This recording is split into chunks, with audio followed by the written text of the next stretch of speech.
Today on How To Blinds, we'll be showing you how to measure for an illusion blind.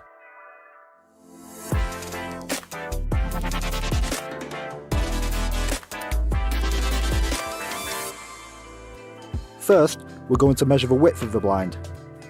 Take one measurement at the top of the recess and note down the width accurate to the millimetre. Now we can measure the drop of the blind, this time measuring the left, middle and right hand sides of the recess. Take a note of the smallest measurement, again accurate to the millimetre. And that's how to measure for your illusion blind.